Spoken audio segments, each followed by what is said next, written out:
Eh, Malam ini kebetulan kita akan membahas tentang pemaafan. Ini saya agak susah ya nyari bahasa Indonesianya. Ada yang bilang permaafan, ada yang kemaafan, ada yang pemaafan. Yo, sing bener sing di saya juga ndak tahu. Pokok itulah ya, bahasa Inggris lebih bisa memahamkan mungkin ya, forgiveness. Ya, mumpung kita baru kelihatannya Syawal sudah habis ya Mas. Baru saja meninggalkan bulan Syawal. Baru saja selesai memaafkan. Cuma menurut saya ada yang keliru cara kita menyikapi halal bihalal itu. Sejauh yang saya tahu banyak orang itu begitu selesai halal bihalal, mentalnya adalah mental bebas. Sudah habis dosanya, maka sekarang dosa kecil-kecil dikit-dikit tidak masalah, wong saldonya kosong. Jadi mentalnya mental santai. Mental sudah selesai, wong sudah minta maaf ke orang-orang, sudah sebulan Ramadan bertobat pada Allah, diampuni dosa-dosanya, maka sekarang free, bebas. Jadi mentalnya kemudian mental ndak apa-apalah dosa-dosa dikit. Yang penting kan kemarin sudah kosong saldonya, sekarang bisa nambah ndak masalah. Jadi problemnya itu yang bikin kemudian 1 bulan meninggalkan Ramadan, baunya Ramadan sudah hilang. Iya kan? Kan kelihatan aura-aura Ramadannya sudah habis, sudah selesai. Cahayanya sudah hilang. Balik kayak sebelum Ramadan lagi. Cepet loh, padahal cuma 1 bulan. Itu mungkin semangatnya besok harus diperbaiki lagi. Jadi ketika kita dalam kondisi anggap saja diampuni, baik oleh manusia atau oleh Allah, itu menurut saya saatnya untuk semakin dekat dengan Allah karena kita sedang bersih. Kalau pakai bahasanya Al-Halaj, karakter kita karakter lahutiyah, karakter ketuhanan, divine. Jadi saatnya kita lebih mendekat harusnya. Karena kalau komputer itu hardware-nya siap, sudah kompatibel untuk dekat sama Allah. Tapi karena mentalnya keliru, kita malah menjauh. Karena kita merasa sudah bersih, maka ada kotoran dikit-dikit tidak masalah. Mental kita begitu. Oke, maka malam ini kita lihat forgiveness. Cuma pemaafan malam hari ini bukan maaf kepada Allah ya, kita pemaafan antar manusia. Karena hari ini menurut saya tema ini penting. Banyak di antara kita hari ini susah sekali memaafkan. Kalau membaca berita-berita itu, kita sekarang ngomong aja takut, khawatir dilaporke. Nulis aja takut. Guyon takut, karena kalau keliru nanti urusannya polisi. Jadi sekarang kita serba takut, serba curiga. Kita juga melihat orang lain dengan kacamata curiga, orang lain melihat kita dengan kacamata curiga. Dimensi forgiveness-nya hilang. Kita tidak bisa memaklumi orang lain juga tidak bisa memaklumi kita. Akhirnya yang terjadi semacam hari ini. Di WA, grup-grup, Facebook, itu kan isinya semua saling mencurigai kelompok yang lain. Al-Quran kan nyindir itu bahwa umat Islam hari ini itu pakai istilahnya Al-Quran, kullu hizbim bima ladaihim farihun.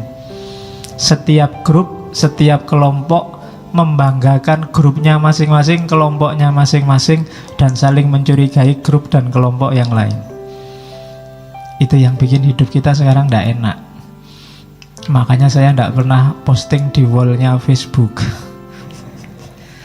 Karena kalau yang ngerti saya ndak ada masalah apa-apa, dan ndak penting postingan di Facebook itu yang ndak ngerti saya itu jadi bahan. Ya, maka kita ngobrol aja di luar ruang publik. Saya lebih suka ngobrolnya di ruang privat, lebih enak. Oke, bismillah, itu pengantarnya. Jamnya mati, Yos. Karena jamnya mati, jadi saya harus sering nengok-nengok.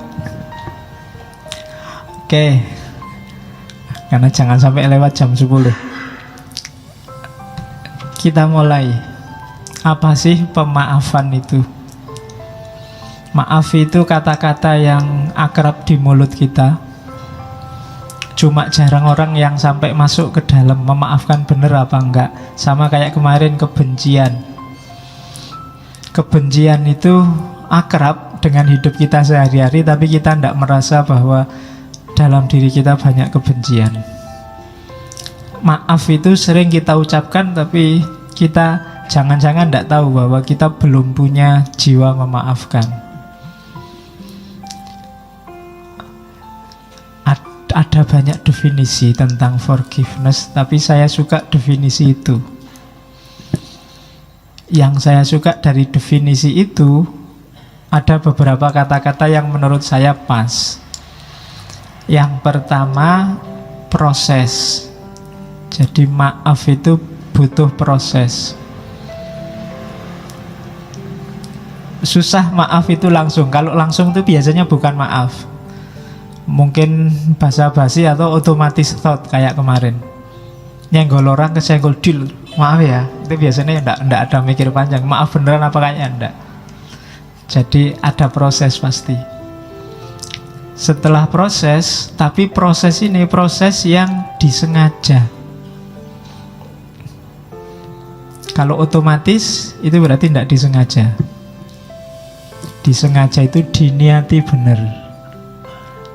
Kemudian sukarela. Ada orang yang minta maafnya tidak sukarela. Kenapa? Dipaksa. Kalau bapak tidak minta maaf dalam waktu 2x24 jam, saya laporkan polisi. Nah itu tidak sukarela. Tidak ketemu hakikatnya pemaafan. Orangnya minta maaf bukan karena dia memang niat minta maaf, sengaja minta maaf, tapi karena takut ditangkap polisi. Jadi ada unsur sukarela dan sengaja. Kemudian ada sikap mental yang berubah. Dari awalnya tidak suka, tidak berkenan, jadi memaklumi. Harus ada ininya. Kalau batinnya masih belum memaklumi, itu belum maaf, tapi masih basa-basi. Kayak kita kemarin waktu Idul Fitri itu kan salam-salaman dengan siapa saja. Itu 90% basa-basi. Coba kamu cermati, kan basa-basi. Ketemu temannya, minal aidin ya, mesti gitu. Maaf lahir batin ya, tapi enggak, itu basa-basi. Prosesnya enggak ada. Jadi perubahan perilakunya enggak ada. Dan yang terakhir, emosi negatifnya disingkirkan. Dendam, ingin membalas, tadi disenggol, nyenggol balik baru saya maafkan, itu berarti nggak memaafkan. Jadi dalam maaf itu ada kesengajaan, kesukarelaan, ada perubahan tanggapan dari suka jadi tidak suka jadi suka, dari marah jadi memaklumi, dan yang terakhir tidak ada lagi emosi negatif. Kalau ini ada, berarti kita sudah memaafkan orang itu. Tapi kalau masih ada emosi negatif, masih ada marah, sebenarnya saya masih marah ini, tapi ya sudahlah, saya maafkan. Nah, ini marahnya masih ada, sebenarnya belum kita memaafkan dia. Ketika memaafkan, emosi negatifnya harus sudah hilang. Maaf beda, di situ di paragraf kedua saya tulis maaf beda dengan condoning kalau bahasa Inggris. Jadi condoning itu ketika orang tidak menganggap itu salah, ya berarti tidak butuh maaf. Jadi misalnya kakimu keinjak, oh maaf ya, oh tidak apa-apa, bagi saya kamu tidak salah, wong kamu nggak sengaja, bukan salah itu. Nah itu condoning, itu sebenarnya tidak butuh maaf. Atau excusing itu ya salah, cuma kamu tidak harus tanggung jawab. Itu excusing. Kamu minum teh terus saking capeknya tehnya kamu tendang biur, terus karpetnya kena teh apa kena kopi. Itu kan kamu merasa bersalah. Tapi orang-orang sekitar mau excusing. Bisa maklumin tidak apa-apa, kamu nggak harus tanggung jawab, ben tak miri wae sing nyuci. Nah itu namanya excusing, yang kena kerjaan takmirnya sekarang. Jadi excusing itu juga tidak butuh pemaafan, sudah dimaafkan duluan. Itu excusing. Ada juga yang forgetting. Orang barat kadang ada apa-apa forget it, sudahlah lupakan aja. Itu juga berarti tidak butuh maaf, sejak awal sudah dimaafkan. Ada yang pardoning. Pardoning itu kita melakukan sesuatu yang menyakitkan orang lain, tapi sah. Mungkin karena kita hakim itu kan dengan ini saya putuskan kamu di penjara 3 bulan. Kan kita nggak bisa bilang kejam sekali orang di penjara 3 bulan. Loh enggak, karena memang dia ngomongnya sesuai hukumnya memang begitu. Hakimnya nggak perlu minta maaf ya, kamu saya eksekusi 3 bulan. Nggak perlu begitu. Itu dia sudah sesuai dengan hukum, sesuai dengan aturan. Itu namanya pardoning. Kalau urusan ini kamu nggak perlu minta maaf, nggak apa-apa. Memang aturannya begitu. Ada juga reconciliation. Ini kenapa tidak masuk urusan maaf? Karena rekonsiliasi ini setelah permaafan selesai biasanya baru rekonsiliasi. Dimaafkan dulu baru rekonsiliasi. Jadi beda. Jadi ada loh orang yang rekonsiliasi tapi belum memaafkan.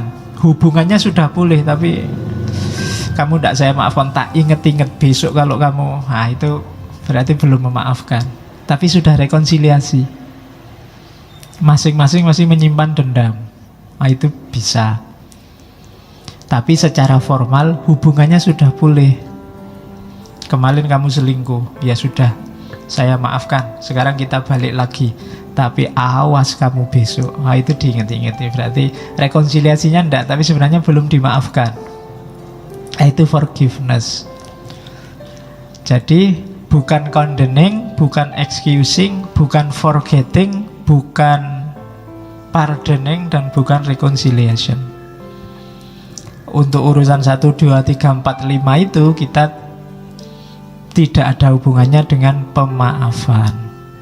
Terus, nah kita ambil ke filsafat sebentar. Ada filosof namanya J.L. Austin yang nanti menginspirasi lahirnya hermeneutika modern. Jadi, kalau tentang pemaafan, teorinya Austin ini berguna. Pernyataan maaf kita itu konstantif apa performatif? Kalau konstantif itu hanya di mulut saja, ngomong kenyataan yang ada di mulut. Kalau performatif itu ada tindakannya, ada efek perilakunya. Konstantif itu teoritis saja, kalau performatif itu ada efeknya. Konstantif itu contohnya begini. Sekarang hawanya dingin ya. Itu konstantif, hanya ngomong fakta. Tapi performatif, sekarang hawanya dingin ya, makanya banyak yang pakai jaket. Itu performatif. Memakai jaket ini fakta baru, ada performnya. Hubungannya sama perilaku. Tidak hanya ngomong yang bisa diolah pakai akal. Nah, kalau permaafan, apakah konstantif apa performatif? Kalau konstantif, ya kayak kamu Idul Fitri kemarin.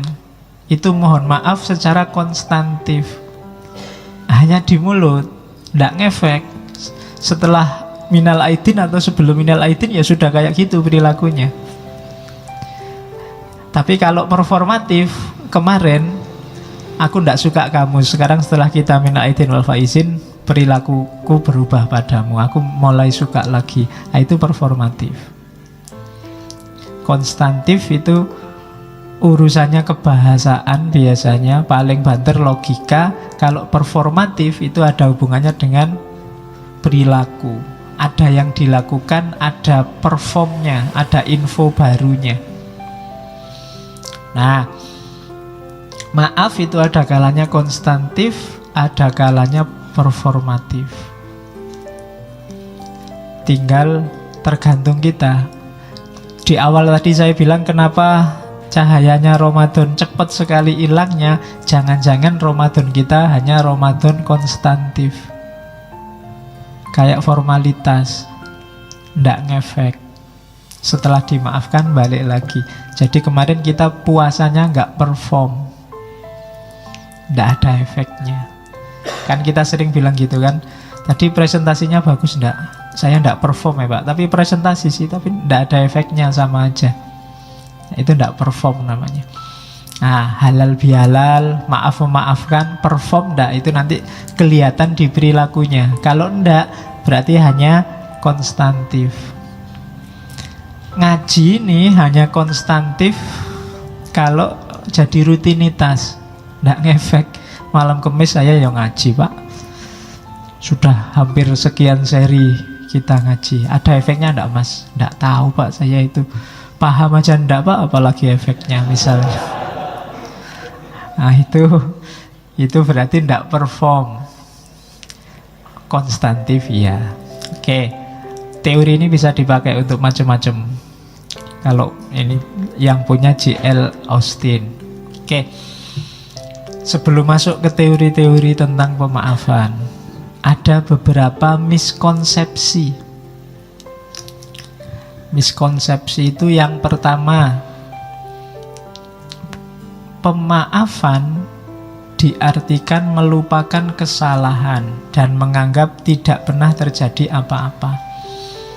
Ini miskonsepsi. Tidak begitu. Memaafkan itu bukan berarti kita melupakan kesalahan. Orang ini tetap salah menurutku, cuma saya maafkan, kan begitu. Makanya tadi yang melupakan kesalahan tidak termasuk jenis pemaafan. Kayak yang sebelumnya tadi, forgetting. Jadi maaf nggak boleh lupa. Kemarin kamu selingkuh, aku inget loh, tapi saya maafkan. Dan akan inget terus, diselingkuhi. Kalau nggak inget terus kan nanti diselingkuhi lagi, lupa lagi. Selingkuhi lagi, lupa lagi. Nggak, ingat terus. Nggak apa-apa, nggak masalah. Kamu katanya memaafkan, kok diinget-inget. Loh, memaafkan bukan berarti melupakan. Ya, kalimatmu aku maklumi, tapi itu tetap salah kan. Dan aku ingat biar kamu nggak bikin salah lagi yang kedua. Jadi itu miskonsepsi. Nggak, maaf bukan berarti melupakan. Yang kedua, ada yang anggap maaf itu simbol lemah. Jangan dimaafkan. Hanya orang-orang lemah yang memaafkan. Kalau Gandhi kebalikannya, hanya orang-orang kuat yang bisa memaafkan. Nggak gampang loh memaafkan itu. Kamu yang disalahi, disakiti, diselingkuhi, dibohongi, dicurangi, untuk bisa memaafkan itu luar biasa. Maka katanya Gandhi, hanya orang-orang kuat yang bisa memaafkan. Jadi maaf tidak ada hubungannya dengan kelemahan. Kalau kamu nganggap memaafkan itu kelemahan, kamu salah persepsi tentang maaf. Karena jarang, nggak banyak orang bisa memaafkan. Kalau membalas mungkin, saya pengen balas Pak, nggak bisa balas, tapi ya itu kelemahan. Tapi kalau memaafkan enggak. Kalau mau saya balas Pak, tapi saya maafkan. Itu kan orang-orang kuat. Jadi maaf tidak ada hubungannya dengan kelemahan atau kekuatan. Kalau ada yang bilang begitu berarti miskonsepsi. Yang ketiga, pemaafan. Ada yang menganggap, Pak, kalau saya maafkan berarti tidak adil, Pak. Yang salah kan harusnya dihukum. Jadi antara keadilan dengan pemaafan ini dua level yang berbeda. Adil itu hak, tapi maaf itu keluhuran, kemuliaan, kebaikan. Agama menyuruh, kalau tiap kali khotib Jumat itu loh, innallaha ya'muru bil adli wal ihsan. Adil ini paradigma pas, paradigma hak. Orang yang jatahnya 30, kasihlah 30, itu hak, itu adil. Tapi di atas adil ada ihsan. Ihsan ini melampaui keadilan, jauh lebih bagus daripada keadilan. Harusnya kamu zakat cuma 2,5%, tapi kamu zakatkan 50%. Yang 47,5% itu ihsan. Kita menyebutnya sedekah, sodakoh. Itu ihsan. Harusnya kamu nganternya cuma sampai jalan besar saja, tapi kamu antar sampai depan kamarnya. Yo, sampai depan aja loh ya, nggak boleh masuk. Itu ihsan namanya. Betul. Atau kalau mau adil, harusnya kamu nggak nganter juga, nggak apa-apa, nggak ada hubungan apa-apa kok. Bukan apa-apa, pacar juga nggak, kemarin ditembak nggak mau. Jadi, tapi kamu paksain nganter, itu ihsan, bukan adil. Nah, maaf itu levelnya ihsan ini. Ya sebenarnya kamu disakiti, kamu dizolimi, kamu punya hak untuk balas, punya hak untuk menuntut keadilan. Tapi kamu maafkan, itu berarti ihsan. Jadi pemaafan itu bukan berarti ketidakadilan, tapi perbuatan yang baik, melebihi sekedar menuntut keadilan. Terus yang keempat, maaf hanya untuk orang-orang yang kita kenal atau orang-orang yang minta maaf. Ini juga termasuk miskonsepsi. Kalau kamu tidak minta maaf, ya tidak saya maafkan.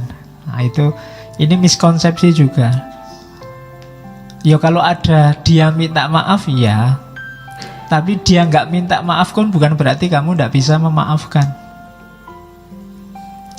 Kadang-kadang tidak usah nunggu orang minta maaf, kita sudah bisa memaafkan, daripada capek-capek nunggu dia minta maaf. Apalagi dia yang kamu tunggu cuek aja.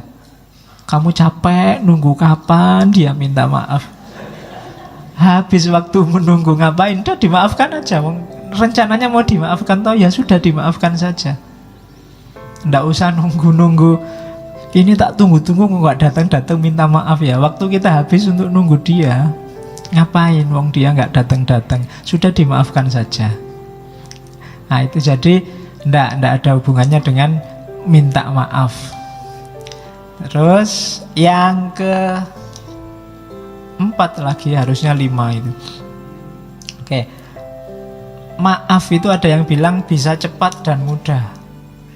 Ini tadi yang saya bilang, enggak, maaf itu butuh proses. Orang perlu mengendap dulu untuk mempertimbangkan dia memberi maaf apa enggak.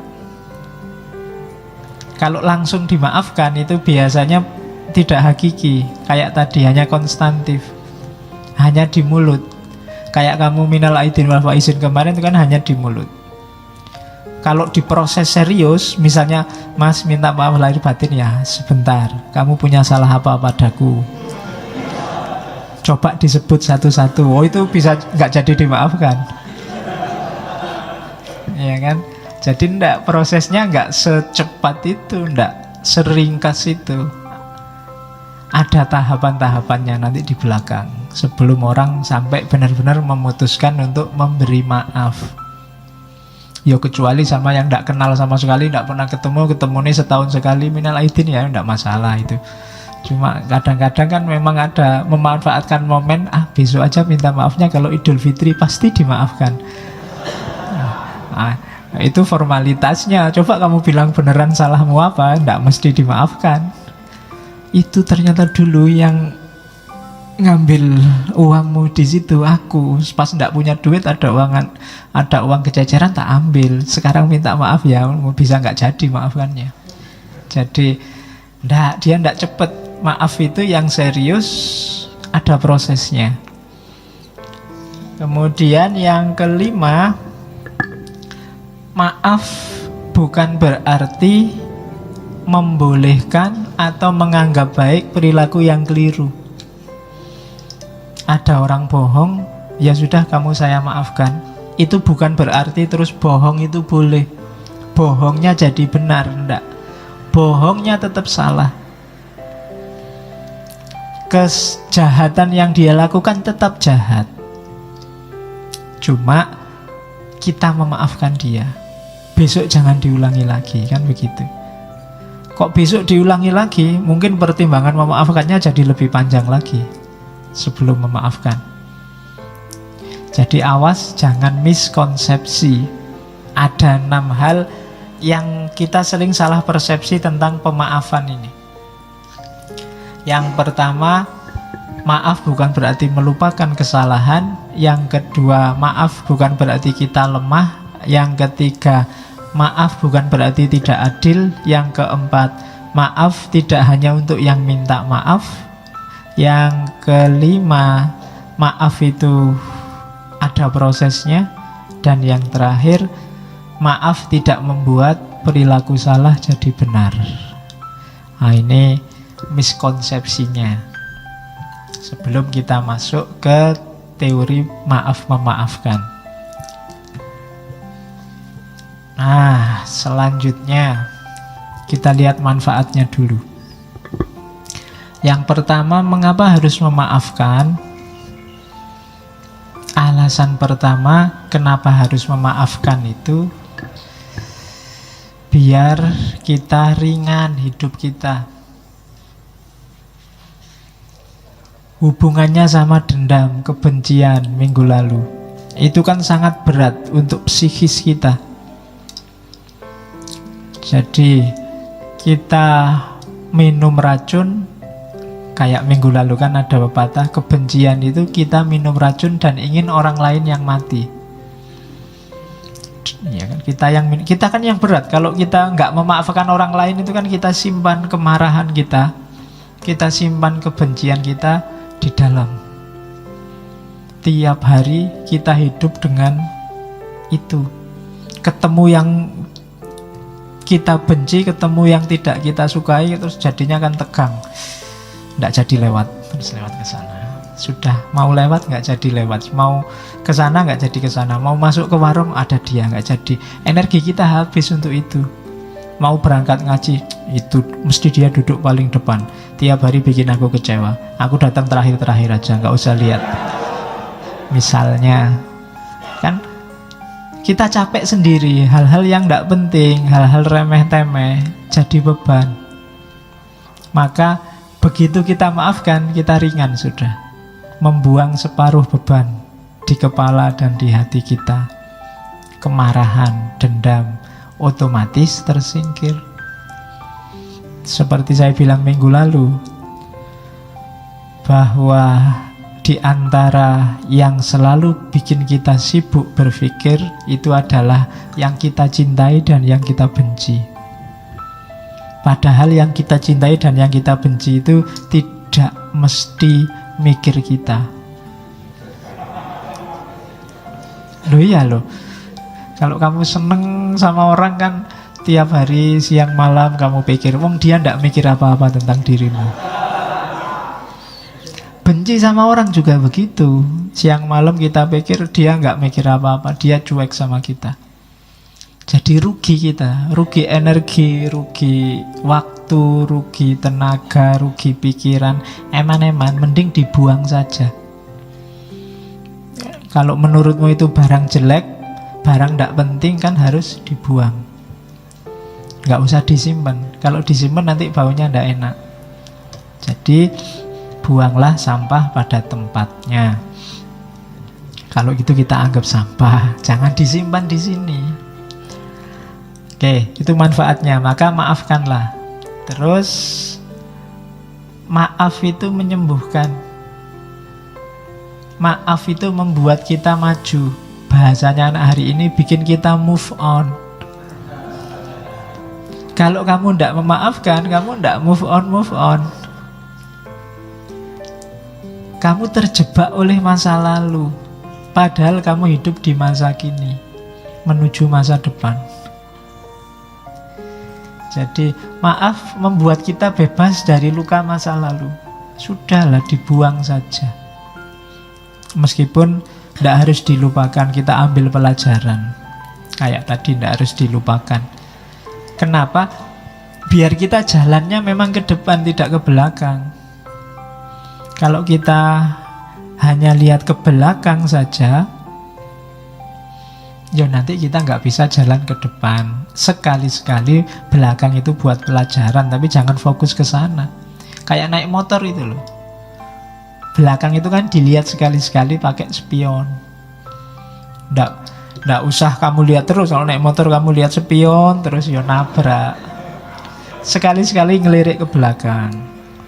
Jadi orang-orang yang mengecewakanmu nggak usah terlalu dipikir, dilihat sebentar aja pakai spion. Oh ya sudah. Nggak usah dilihat lama-lama, nggak usah dipikir lama-lama, ngelihatnya dikit-dikit aja.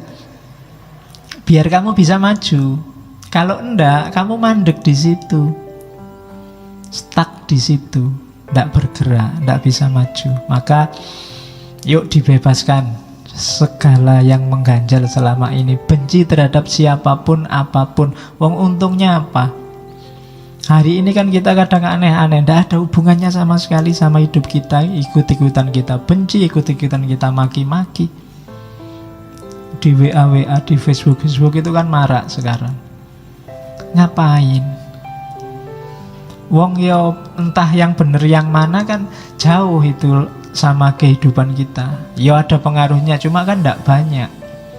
Ngapain kita sibuk di situ? Mending yang memang jelas manfaatnya. Oke, yang kedua itu ya. Jadi mari kita singkirkan aja bau kebencian apapun. Tidak usah nyari di orang lain, cari dalam diri kita sendiri. Saya sering bilang kita itu selalu melihat ke orang lain. Kita marah-marah kalau ada orang maki-maki, kalau ada orang mengkafir-kafirkan, ada orang membid'ah-bid'ahkan. Tapi selalu orang lain. Jangan-jangan kita juga begitu. Nganggap orang lain salah, nganggap orang lain keliru, nganggap orang lain tidak pas. Yang pas kita. Itu tadi yang diketawakan oleh Al-Quran kan, kullu hizbim bima ladaihim farihun. Setiap grup, setiap kelompok merasa bangga. Kalau bahasa Jawanya merasa umuk dengan kelompoknya.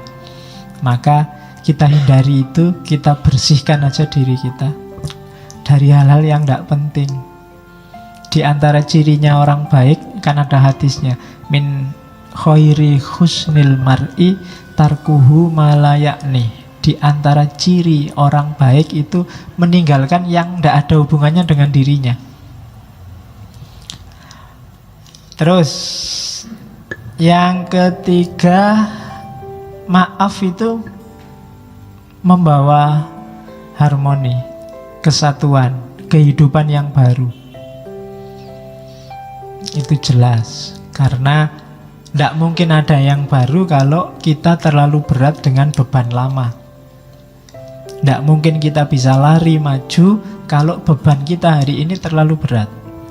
Beban batin kita terlalu mantap sehingga melangkah aja kita beratnya luar biasa, terkungkung oleh masa lalu. Maafkanlah. Biarlah dia dengan yang lain, kamu nyari sendiri yang lain juga. Tidak usah terlalu lama dipikir. Iya. Yo Ben, dia sama yang lain. Emangnya tidak bisa nyari yang lebih jelek? Oke. Ya. Enggak apa-apa tuh. Ya kalau untuk umum kan kamu bisa bilang begitu, enggak apa-apa. Terus, jadi jangan dipendam, bebaskan dirimu. Terus maaf membuat kita lebih realistis, tidak terpenjara, tidak terkungkung oleh masa lalu. Terus itu sudah dijelaskan tadi, maaf membuktikan bahwa kita masih manusia yang butuh memaafkan juga butuh dimaafkan. Maaf menunjukkan bahwa ya kita sama-sama manusia yang kadang-kadang juga bisa sama-sama salah. Saya maafkan, siapa tahu besok aku yang butuh dimaafkan. Hari ini kan kita kejam sekali sama orang yang keliru, salah ngomong, keceplosan.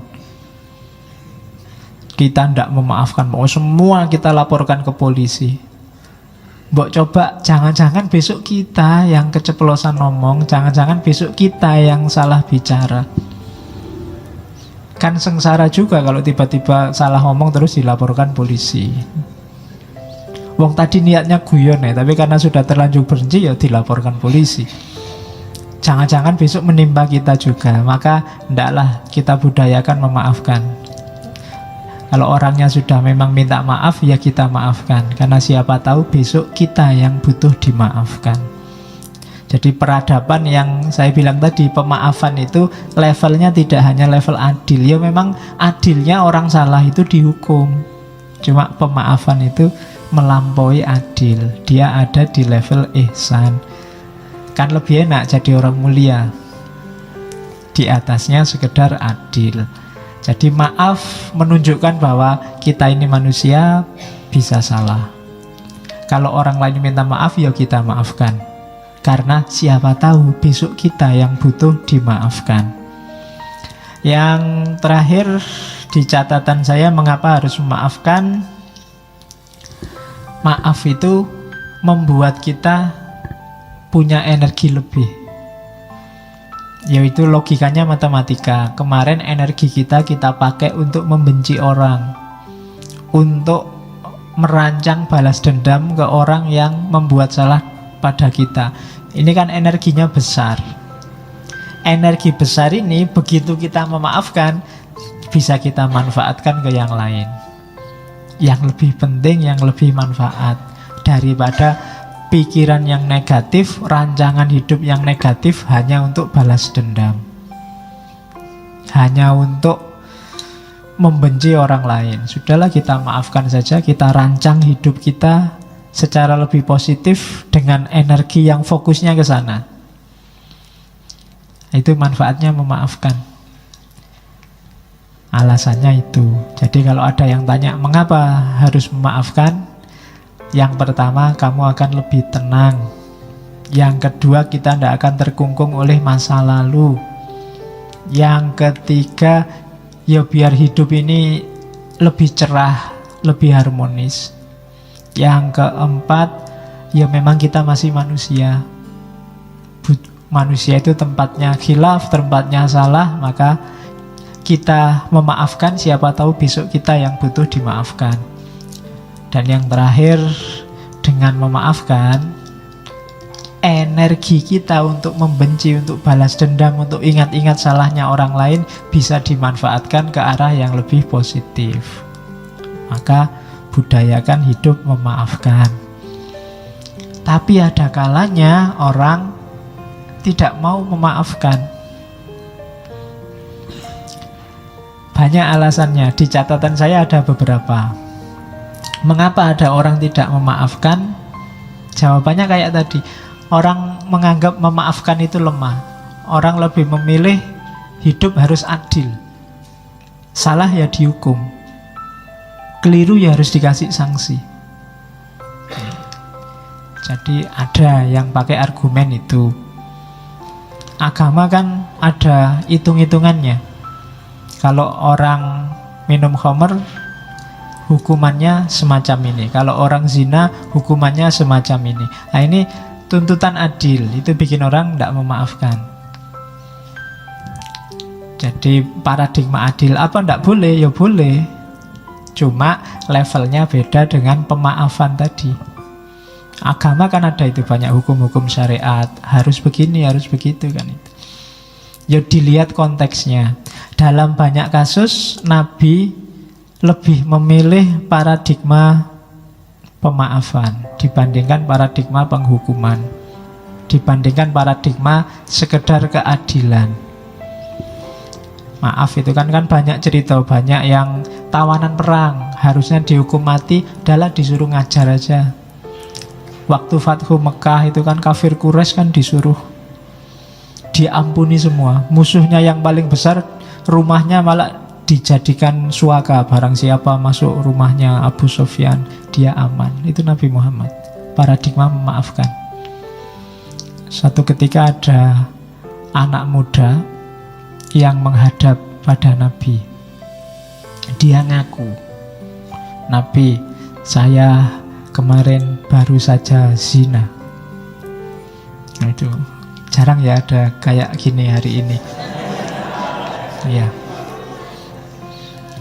Oke, kalau hari ini kan lebih dahsyat, enggak cuma ngaku, di video lagi.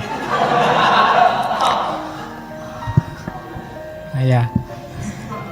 Tinggal kita lihat, bisa dia enggak cuma ngaku, ada buktinya. Cuma 3 kali dia ngadep Nabi begitu. Begitu ngadep pertama, Nabi pura-pura enggak dengar, terus Nabi minggir. Ngadep kedua, Nabi bilang, enggak, mungkin kamu khilaf. Sebenarnya kamu enggak zina, bertobat sajalah. Terus Nabi minggir. Sampai 3 kali Nabi masih begitu. Sudahlah, kamu tobat saja. Datang yang keempat baru Nabi bilang, ya sudahlah kalau kamu ngeyel.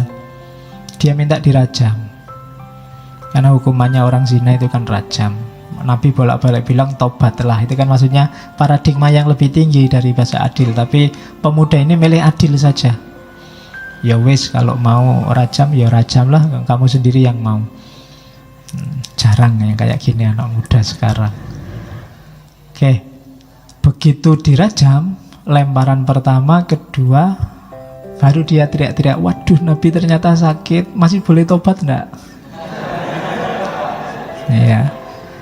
Ya kan, terus Nabi bilang, ini sudah dibilangin sejak tadi disuruh tobat kok ngeyel.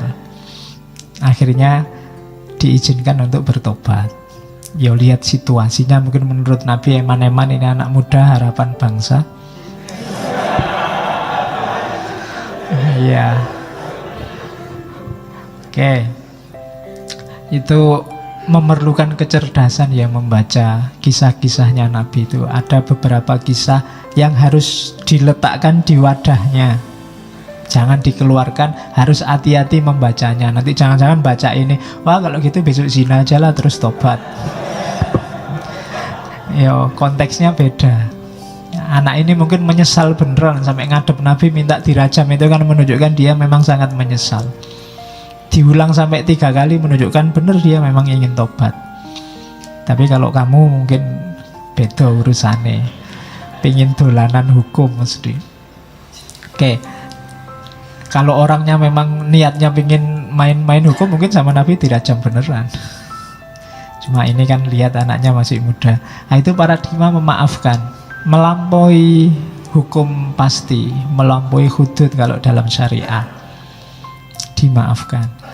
Terus itu yang bikin orang yang pertama sukar memaafkan. Yang kedua, biasanya memaafkan itu memunculkan pertimbangan kekuasaan. Enggak, saya enggak akan memaafkan, nanti saya dianggap lemah, dianggap inferior. Emangnya siapa aku? Nah, itu bisa. Atau itu, dia merasa inferior. Waduh, iyalah saya maafkan, wong saya ini orang kecil, mau gimana lagi. Nah, itu relasi kuasa, permainan kuasa. Ini juga bikin pemaafan jadi tidak hakiki. Bikin orang kemudian tidak lah, itu cuma permainan. Kalau yang minta maaf dosennya, apa ya kita bisa menolak? Dosennya telat, kita sudah nunggu setengah jam, nggak datang-datang, begitu datang, maaf ya saya ada tamu tadi sebentar.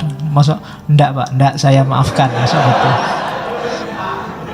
Kita sudah nunggu setengah jam ya pak, kan nggak gitu. Karena kita kalah kuasa. Tapi kalau mahasiswanya telat 10 menit, nggak bisa, sudah dimulai. Keluar ya, gimana lagi. minta maaf Pak, tadi bannya gembos. Nggak bisa, sudah aturan itu. Nah, itu kan relasi kuasa. Kamu tidak berani memaafkan, yang sini tidak berani menolak permintaan maaf. Itu maka orang terus ndak, paradigmanya adil aja lah. Kalau kita 10 menit nggak boleh masuk, dosennya juga nggak boleh masuk. Kalau sudah 10 menit kita pulang Pak, ngajar sendiri misalnya. Nah, itu namanya adil. Nah, oke. Ya besok kalau kuliah hari pertama, Pak perjanjian Pak, ini paradigmanya adil apa permaafan? Ya. Oke. Nah, nanti kalau dosennya yang pinter, buat kamu yang adil, buat saya pemaafan. Terus itu biasanya jadi alasan orang cenderung tidak memaafkan, bertentangan dengan keadilan. Harus keadilan yang nomor satu didahulukan. Nah, itu bikin orang terus tidak memaafkan. Salah ya harus dihukum. Itu tadi cuma kepeleset omong kok Pak. Tidak bisa. Buktinya rekamannya ada, dia salah, harus dihukum. Nah, itu paradigma adil yang dipilih. Terus ada yang terakhir, yang menganggap bahwa tidak, memaafkan itu tidak alamiah. Manusia itu secara insting itu kompetitif, saling bersaing. Jadi secara alami orang itu ya saling tabrakan, saling bertentang.